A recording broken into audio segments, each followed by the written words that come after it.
I remember like sitting in the airport, my phone's blowing up, and I'm like, oh crap, all of my new business is gone.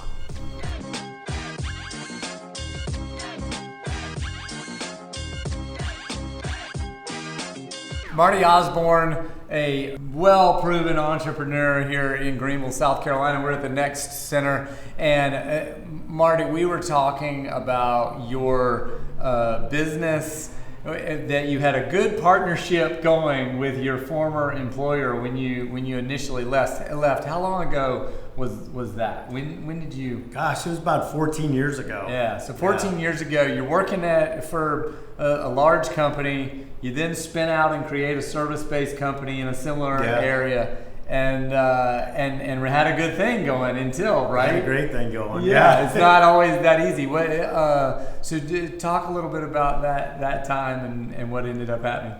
Well, I think, again, as I was in starting a company, you want freedoms, you want to do some really cool things, you want to change the way you treat customers and so forth, and had a great run. And then at some point in time, I do think in a business cycle, you look to your employees and what could you do better for them. And so, you get a big company like Accenture that, really offers a lot more opportunity and stuff. And I think with the right offer and the right time, we decided to join forces and really kind of blow up our business. And so, and again, it's probably an entrepreneur dream, right? To come full circle from starting it to selling it, but it was an exciting year. Super cool. In the beginning, though, you were telling me about a particular meeting where they decided to kill your relationship before it could really get going, right? Yeah. So in the early days, it was funny.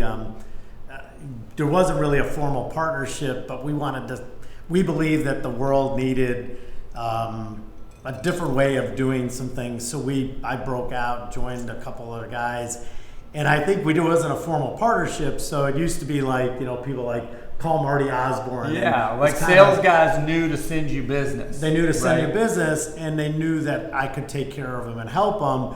Well, apparently the company didn't like that. The other company didn't like it. And so they basically called a meeting of everybody inside this division and said that I was taking food out of the mouths of their wives and children, right? Instead of advancing. Just the big company trying to kill the little company. Kill the little guy, right? The little thing, right? Doing the little thing. And, I remember like sitting in the airport, my phone's blowing up, and I'm like, oh crap, all of my new business is gone. Like, I was just getting started. And I think those are the moments of an entrepreneur where you test yourself, what's next? Like either, A, I'm dead, I'm not going to be, or let me do a little bit differently. And so we really just sort of pivoted and said, all right, we're not going to get business through these reps. What we're going to do is go find it. And we created, at the time, email was kind of out there, but how do you make a difference? So we started creating a video called Marty's Minute. And it was just me for 1 minute throwing out like some idea, like bring your own device to work. Or I saw a truck that had a sign that said, shut up and let your work speak for itself, for a sign company. And I would talk about that in 1 minute, and we basically tied that to an email, and it created a following. And like 2 months in doing it, I get this phone call. Somebody's like, oh, I was wondering where you are. We have this big project, and we won like $1 million business, and then just took off doing drip marketing. So something that went from like really bad, like anybody caught talking to me would be fired, to how did we pivot to really going out creating our own work, and then we created demand. And well, I think there's two really good stories there. The first of which is, as an entrepreneur, you are going to fight a big corporation, and they are going to look at you and go, well, we plan on squashing this. We plan on squashing this pretty quickly.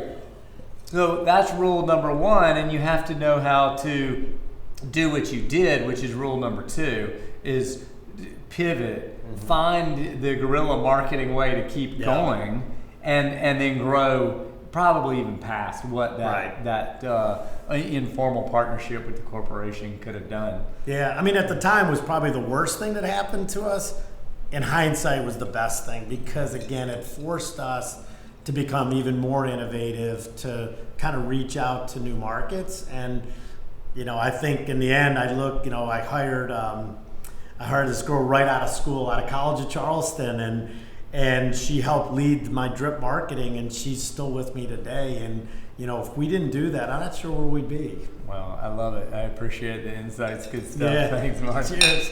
We can't do Entrepreneur Studio without our sponsors. Please support them because they're supporting entrepreneurship.